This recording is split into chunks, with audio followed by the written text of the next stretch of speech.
아무래도 무증상인 아이에게서 좀 더 높은 정확도를 보인다는 게 장점인 것 같아요.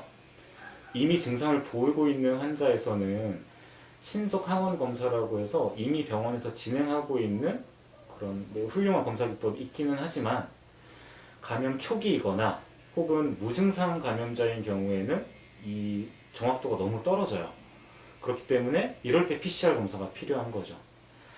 만약에 PCR 검사가 병원에서 바로 가능하다면 병원에서 빠른 시간에 검사 결과를 듣고 치료까지 원샷에 바로 이어질 수 있으니까 전염병도 막을 수 있고 효과도 높일 수 있고 일석이조인 거죠.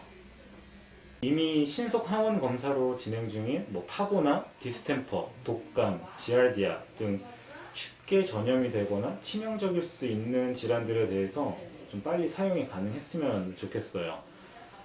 그 중에서도 특히 링웜이라고 불리는 이 곰팡이성 질환이 빨리 진단이 되었으면 좋겠어요. 이 질병의 특성상 1에서 2주 정도의 배양 기간이 거쳐야지만 확진이 나게 되는데, 입양해 온 아이가 링웜이 의심되면 이미 내가 키우고 있는 첫째한테서 이걸 옮기거나 아니면 보호자분, 사람한테도 전염이 될 수가 있기 때문에 빠른 치료나 격리가 필요하거든요. 그래서 이 링웜을 원샷 PCR을 통해서 진단을 했으면 좋겠어요. 이 밖에도 원샷 PCR의 응용 범위 자체는 굉장히 다양하다고 생각을 합니다.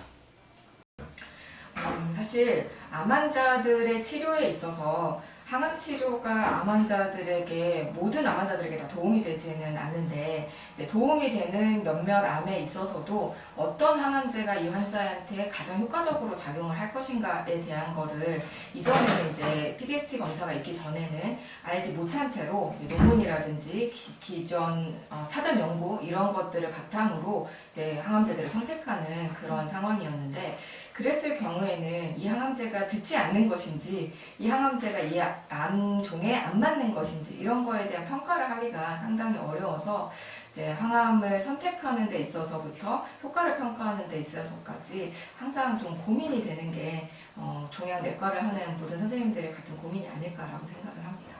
아직은 동물에서 PDST가 적용된 부분이 역사가 길지 않기 때문에 불과 본격적으로 시작된 거는 작년 봄 정도부터이고, 그러다 보니까 아직은 데이터가 좀 적기는 하지만 사람들의 연구를 바탕으로 해서 봤을 때는 PDST를 바탕으로 항암제를 선택해서 항암을 한 환자들이 기존의 본인에게 맞지 않는 항암제이더라도 기존에 사용을 했던 효과가 있었다라고 알려져 있는 연구 논문을 바탕으로 사용한 경우를 비교해 봤을 때 PDST의 결과에 따른 항암제 선택을 한 환자들이 좀 더 반응도 좋고 생존기간도 길어진다, 이런 보고들이 있거든요. 그래서 저도 이제 그거가 동물 환자에도 유사하게 적용이 되지 않을까라고 생각을 하고 지금 적극적으로 이 항암들을 PDST 검사들을 많이 하고 있는데요. 항암제를 선택할 때 이 항암제가 이 환자한테 어느 정도 효과가 있을 것인가 라는 거에 대한 사실 확실한 데이터를 가지고 치료를 하는 게 아니기 때문에